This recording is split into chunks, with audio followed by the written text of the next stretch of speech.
Good afternoon, ladies and gentlemen. Thank you for waiting.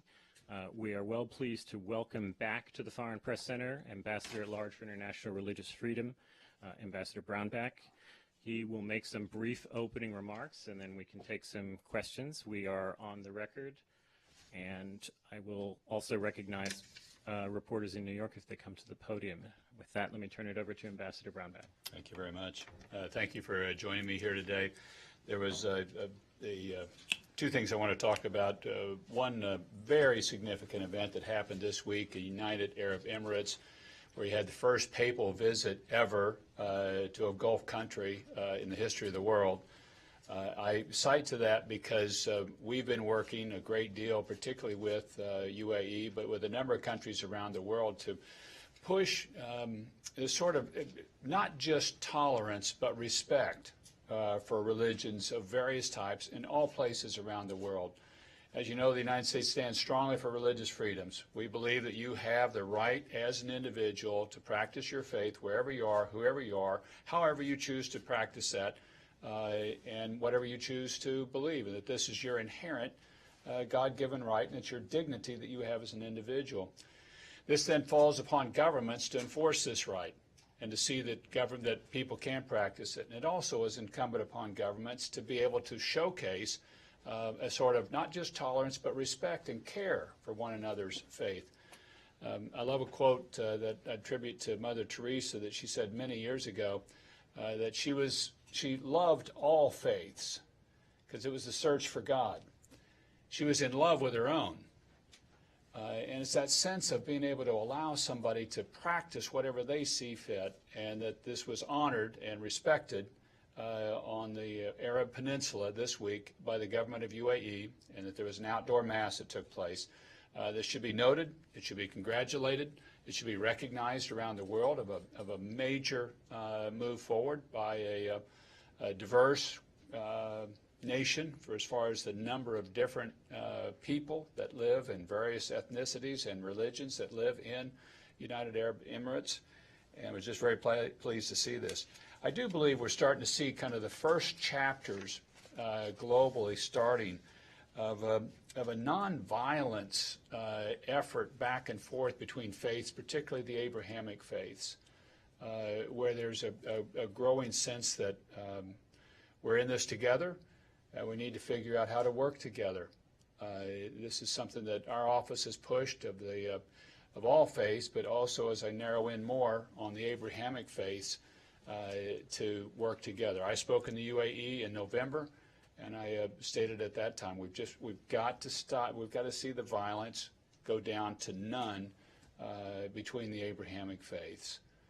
And I believe we can, and I believe it's time for this to move on forward. I'd also draw your attention, if any of you follow this on a close basis, to a document that was signed by both Pope Francis and the Grand Imam of Egypt, Al-Zira, that was there, talking about really the brotherhood between Christians and Muslims, and also about repudiating violence between the two. It's really quite a stark and impressive document that they put forward. The second thing I wanted to bring up was the follow-on, the next ministerial that we'll be doing, the Global Ministerial on Religious Freedom. We'll be here in Washington, D.C., July 16th to 18th in Washington. We did the first one ever last year, and this one coming up this next year, July 16th to 18th. The Secretary announced it in January. We anticipate that it will be even larger than this one this past year. We'll have more time to plan it. The Secretary was new in the job last year, but wanted this to be his first ministerial, and it was. And we believe it was a very strong, successful ministerial. We had 84 countries participate. We had over 400 individuals from civil society and religious groups that participated, put forward the Potomac Declaration, and had nearly 20 victims of religious persecution that spoke at the event. One of them, one of his family members spoke this last year, was at the event I was at this morning, Andrew Brunson, who was a religious prisoner in Turkey for 2 years and has recently been released. His daughter spoke at the event this past year and was lamenting how her father wasn't going to be able to be at her wedding ceremony, and because he was locked up in prison, they went ahead with a civil wedding ceremony, but the actual wedding, I don't know if I want to call it public or, well, it's really the religious wedding is going to take place this weekend, and he was there, and the President Trump was asking if he was invited to it or not, and then, of course, Mr. Brunson said, yes, you are invited. I doubt the President will attend, but it was a little interesting vignette that took place that at our ministerial last year, he was obviously one of the key people that had been in prison. That ministerial then has launched a series of regional ministerials. We'll do the first one of those in the UAE again in February, later this month, and then one in Taiwan in Taipei will take place in the middle of March of a regional summit looking at issues of religious freedom. The one in Taipei is focused on civil society groups, and it's titled A Civil Society Dialogue on Securing Religious Freedom in the Indo-Pacific Region, and that'll be taking place March 11th and 12th in Taipei. So these are things that we're doing to push very aggressively and strongly on the issues of religious freedom. We're going to continue to do that. We also wanted to celebrate this really milestone event that took place this week with the Pope in the Arab Peninsula. With that, I'd be happy to try to take any questions that people might have. Thank you very much, Ambassador. So we'll follow our normal procedure. If you'd like to be recognized, please raise your hand. Please wait for the microphone. Please, by the way, come up to the front if you want to participate in the Q&A so that we can see you better. And please give your name and outlet when you ask your question. Okay. You first and you second. Can you come forward, please, sir? Please. Microphone, please. Rima Abu Hamdiya with Al Arabi TV. You spoke highly of the Pope's visit to United Arab Emirates, but many would say this may not have the impact that you wish it would on religious freedom in the Arab world, but particularly in United Arab Emirates, in Saudi Arabia. What do you say to that? I say we celebrate this amazing thing that happened this week, and we congratulate people. And no, there are still difficulties on religious freedom issues, but you can't but declare this a major event that happened this week, an open-air mass in the Arab Peninsula by the head of the Catholic Church, the Pope there, who has never been there before to do something like this in the history of the world. You can't do anything but celebrate that and build on it. Is the other piece of it. And I salute the leadership of the Crown Prince. When I was there in November, they had told me they'd just heard that this was going to take place. They had sought it, and it was happening. They're obviously very excited about the prospect of this and the presentation that this is of the world. And by the way, I want to point out something too. United Arab Emirates has done an excellent job of growing their economy. And they recognize you need to be able to have a diverse population there, including a diverse religious population, and they have to be safe to practice their faith in order to attract the people to be able to be there. So they know that this religious liberty and guaranteeing that practice is something that's key to growing an economy, which we've been saying. It's also key to security as well. But I applaud it, and there may be people that look questioning at it or have further questions, and please keep asking the questions. But you just have to celebrate what happened this week. So we'll go here and then to our colleague in New York. Ambassador Brownback, my question is, my name is Rafiq from CBC TV. My question is about Chinese Uyghurs. I wonder what U.S. position is about these Chinese Uyghurs, and do you support any programs to bring these persecuted people to United States with support of your NATO allies?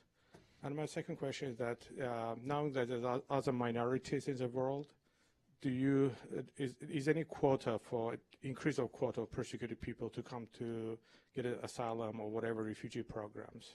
Thank you so much. About an increase in the quota. Is that what the second piece is? Okay. Well, first is, I've spoken out aggressively, and we did at this ministerial last year about the declining and the situation in China of religious freedom. It's gotten worse, not better. We've seen religious persecution of virtually every faith in China. We're certainly seeing it of the Uyghurs and the detention that in some of the public accounts are as many as 1 million people in detention facilities. We're seeing a number of churches be destroyed, pulled down, closed. The Falun Gong for years have been just completely attacked there. And the Tibetan Buddhists have had a terrible situation on them for decades towards their faith and the ability to be able to practice their faith. This is what is happening in China, and it's gotten worse, not better. The Uyghur situation, I think, is a deplorable situation. Now, for as far as the situation of whether or not we're going to increase quotas, the United States takes a number of asylees into the United States, and I don't know of any movement to increase or decrease quotas. There's no movement really either way on that. We take a number of asylees, and we'll continue to do that. They're processed on individual basis. Refugee numbers have to have a funding stream from Congress, and then the administration has had a grid to be able to try to investigate and make sure that people that come here are not bent on destruction of this nation at all. And so those reviews are constantly taking place, but I don't know of any change in quotas being discussed. We'll go to New York, please. Hi there, James Reinl with Middle East Eye, and thanks so much for the briefing, Ambassador. I wanted to push you a little bit further on the topic you chose to talk about, which is the Pope's visit to the UAE. Obviously, it was a milestone, it was a landmark, and you mentioned it as an opportunity to build on the progress that's been made. And when you look at a country like the UAE, obviously you mentioned there are some problems there. For example, Christians still aren't allowed to put crosses on their churches, and still conversion is still a crime punishable by death. And of course, across the border in Saudi Arabia, levels of religious freedom are very bad. It's a tier 1 country, according to the US State Department. So I'm just wondering, given that the Trump administration, you guys are so close to the Saudis, so close to the Emiratis, are there any conversations that you're involved in with them when it comes to religious freedom? And if you were hoping to see some kind of changes, what would be the next steps you'd like to see in these countries when it comes to the expansion of religious freedom? That's good. That's a good and fair question, James. We're in a lot of discussions with UAE and the Saudis. The Secretary Pompeo and I were discussing the situation even just this morning. But what I think you have to look at, and what we will continue to do, is you build a relationship and you push along the way, and we push the places to address issues. One of the key ones we've been talking about a great deal over some period of time and continue to, but we hope to see some near-term solid progress on, is textbooks and making sure that various faiths in the region, the textbook presentation of that faith is not something that maligns the faith, that it's something that puts a fair presentation of it or leaves the issue alone altogether. That's something that we're having very substantive discussions, and we hope to have some solid presentations on that taking place even this month with some of the countries in that region. There's been an issue we've worked on and talked about for decades, honestly. When I was in the Senate, we talked about these textbook issues and have had sometimes progress, and then it falls back, it seems like.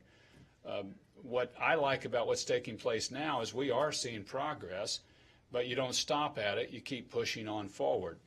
And that would be that's one that we really hope to see some solid movement on a near-term basis. And this is the way we're going to keep moving the relationship. We're going to keep the relationship. We're going to try to keep the relationship strong. There are problems. There are difficulties. But then we want to say, okay, here's our next marker that we're pulling towards to try to address some of these in a specific and step-by-step fashion. Thank you, sir. Hello, Petros Kasfikis from the Athens News Agency. The Ecumenical Patriarch of Constantinople has taken a bold step to defend Western values of religious freedom by granting autocephaly to the Ukrainian Church. This has put him in a particularly vulnerable position between the Russian and Turkish pressure.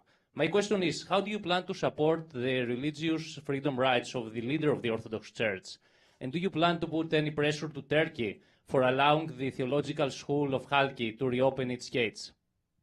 Give me that last part of your question again, would you? If you will put any pressure to Turkey to allow the theological school of Halki to reopen its gates that it has been shut down for so many years.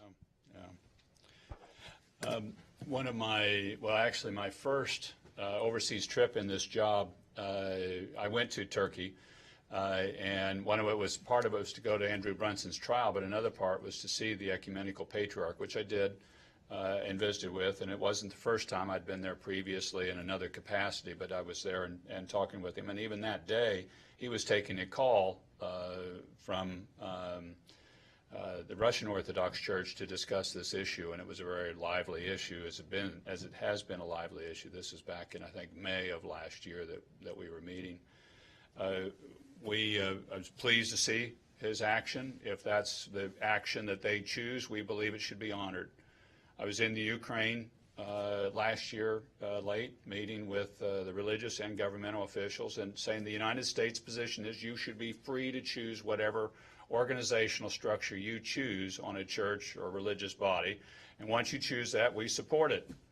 Well, this was the position of what the Ukrainian people and through their government and the church had chosen, and was supported by the ecumenical patriarch, and so we are supportive of that because it's their choice to make in our estimation.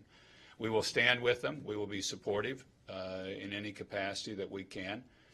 We recognize there are other pressures and there are other steps, or they're not other steps, there are other pressure points that people may try to bear, and we'll be standing for people to make this as a free decision.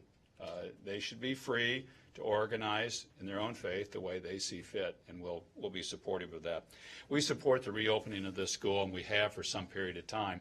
I can't report to you that there's progress being made on getting that done at the present time, but we do support that school being opened and continue to support it. Thank you. We'll go to New York, please. Thank you very much. Good afternoon. My name is Prudence Arobani from News Agency of Nigeria. You were in Nigeria a few months ago, and you met with Nigerian officials and also the religious leaders. I want to know what were the issues you discussed, and what were the commitment that you extracted from the Nigerian government and the religious leaders towards advancing religious freedom in Nigeria. And second, the Nigerian general election will be coming next week, and there has been heightened tension in the build-up to the election. The U.S. government has warned against violence. What role do you think religion will play in next week's election, and what advice do you have for the political leaders and the religious leaders and also the government? Thank you. Thank you. Yes, I was in Nigeria last year for several days, traveling particularly in the Middle Belt, but also in the south of Nigeria. I tracked the situation very closely.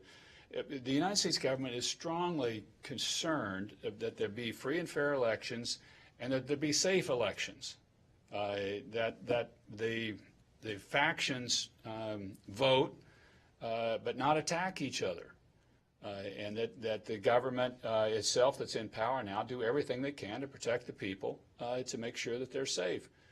When the President of Nigeria came here to the United States and met with President Trump, one of President Trump's comments at the press conference afterwards was, you need to protect your own people. You need to protect, particularly the Christians who are getting killed, and he said you need to stand up and protect them. That's the role of any government, is to do that. And so our focus is that there be free and fair elections and that they be safe. And that every effort be made to make sure that people are safe in these elections as they come up. I want to point out one other thing that we've been working on in Nigeria that I'm hopeful of on a longer-term basis. Hopefully, it can be useful near-term, but particularly on a longer-term basis. We've worked to establish a religious roundtable in Nigeria. We have a religious freedom roundtable here, and we're taking that concept on a global basis and asking all different faiths or people of no faith at all but that are interested in religious freedom to join these religious freedom roundtables to push for religious freedom and respect for all faiths in those countries. The first one of those has been held in Nigeria now. And it brought together people of various faith persuasions and free thinkers as well. And it was on the topic of what can we all do to push together for religious freedom, for respect of each other's religion, and for the safety and security of the people that practice their faith. That's gotten started. It's just getting going. But it's our hope that some of these can take place in many places around the world because of the need, really, to expand religious freedom and the protection for all people of faith wherever they are. Thank you. We'll take one here, please. Hi, Javier from FNU Services. During his last trip, Pope Francis to the Middle East also spoke for the first time in history about sexual abuse inside the Catholic Church, and he spoke about that just in the Middle East. I would like to know, how do you value or you consider that step given by the Catholic Church in this issue? It's not something that we've been making comments about out of the Religious Freedom Office. Now, I'm a practicing man of faith, and I practice the Catholic faith. And I think everybody is deeply disturbed by the sex abuse cases that have taken place and what has happened over decades here. And I believe everybody wants to see the church get to the bottom of this. But it's not something that the office itself addresses. Thank you. We'll go to New York, and then we'll come back here. Arul Lewis from Indo-Asian News Service. A question about the American missionary John Allen Shaw, who was killed by the isolated Sentinelese tribes people in the island of Andamans in India. Would you require the Indian government to take action against the Sentinelese tribe? And would you recommend any U.S. sanctions on the Sentinelese?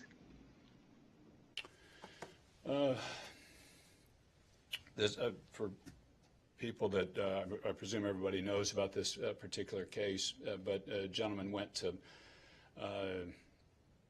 contact a tribe on one of the islands off in the Indian Ocean off of India and was killed in the process. The United States government has not asked or pursued any sort of sanctions that the Indian government would do against the tribal people. In this case, that's not been something that we have requested or have put forward.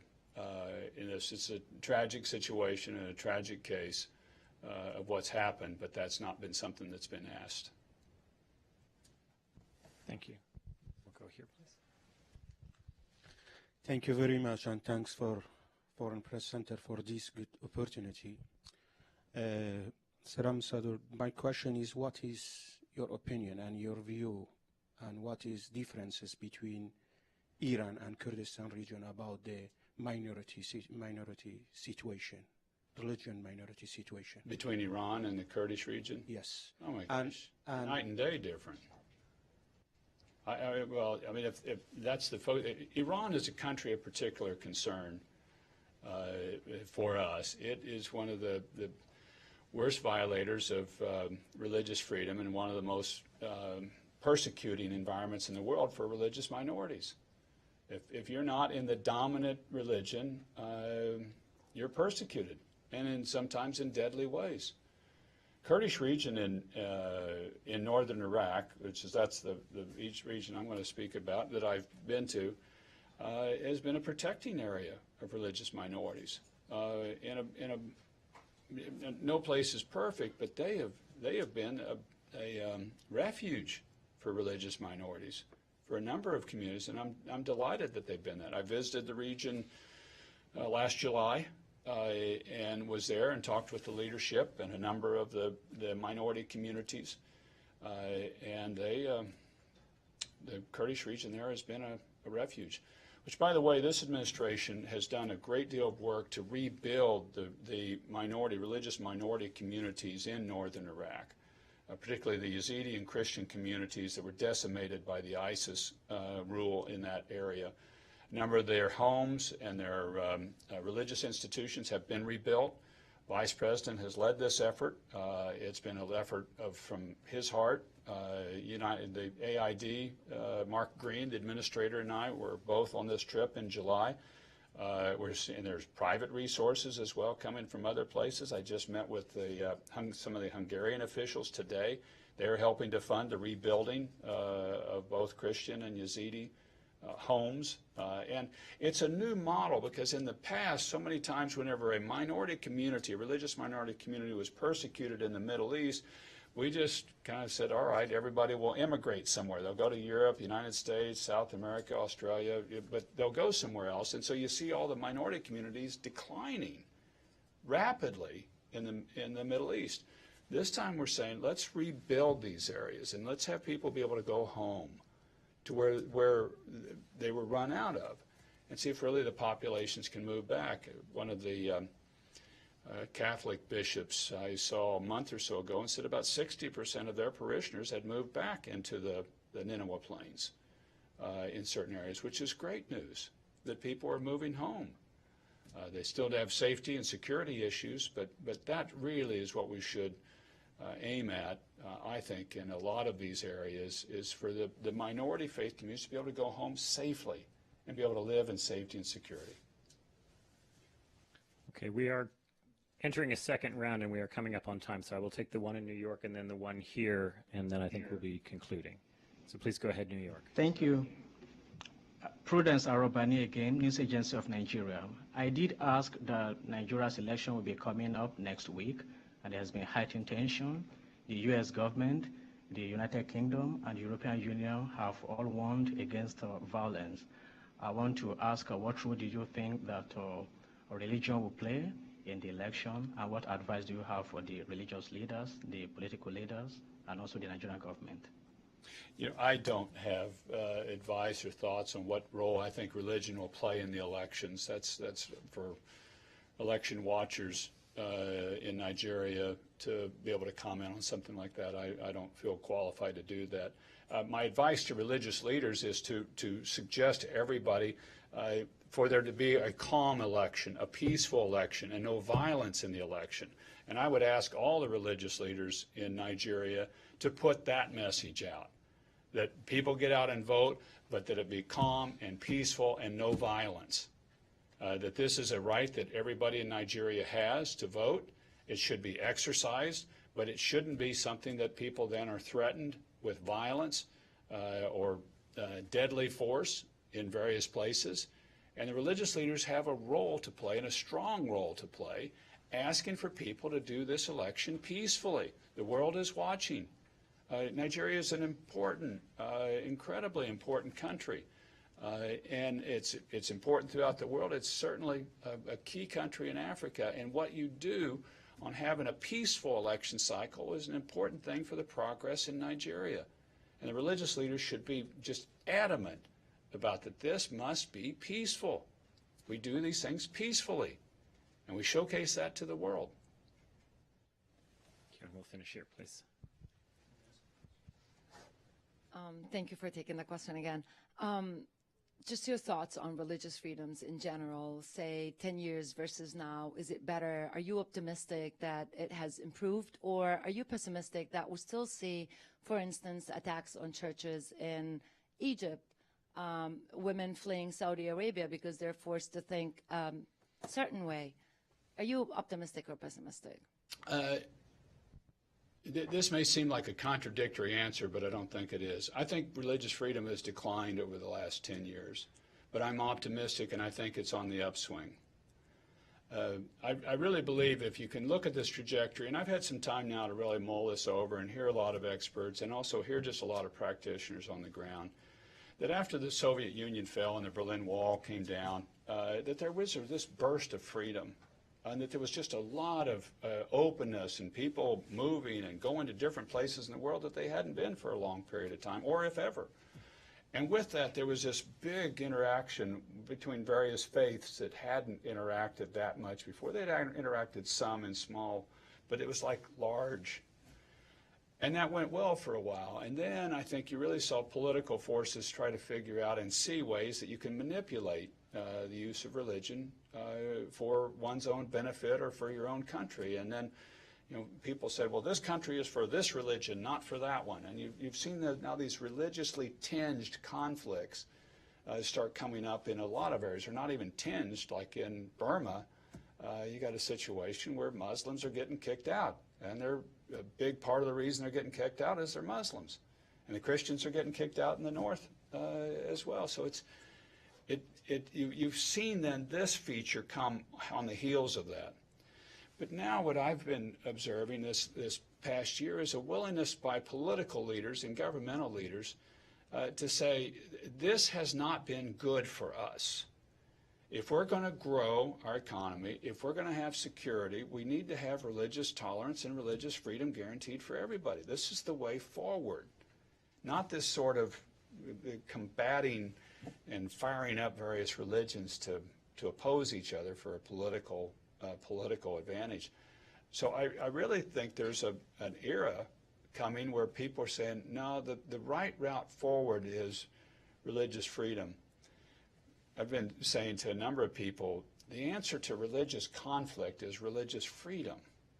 The answer to religious wars is religious freedom, where you guarantee and secure, and the government guarantees and secures everybody's right to practice their faith as they see fit. And it gets good resonance with leaders. Now, it's got to happen. You got to get it into practice. You have to make it through at a election cycle or changes for people to say, yeah, okay, that does work. But I'm very optimistic. I think religious freedom, the gates of it are going to fly open around the world, because you've had this kind of cycle. But I'm very optimistic. Thank you. I had called time, but Ambassador, if you do have a moment, this gentleman didn't get a question the first time. Can we take it? Yeah. Good afternoon, Father. So yesterday, President Trump said... Can you say your name and outlet, please? My name is Maan Habib. I work with the MBM Middle East Broadcasting Network.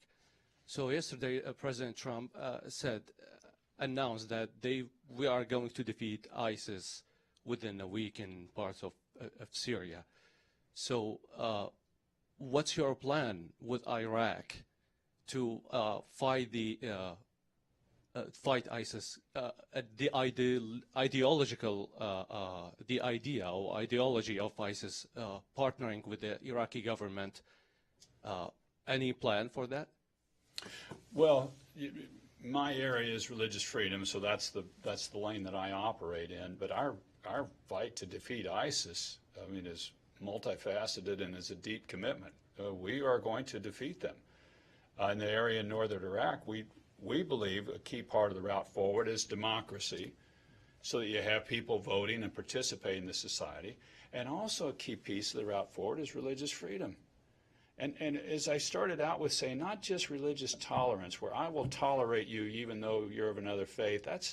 Tolerance can go away pretty fast. Religious respect. I respect your faith. I may not agree with it, but I respect it.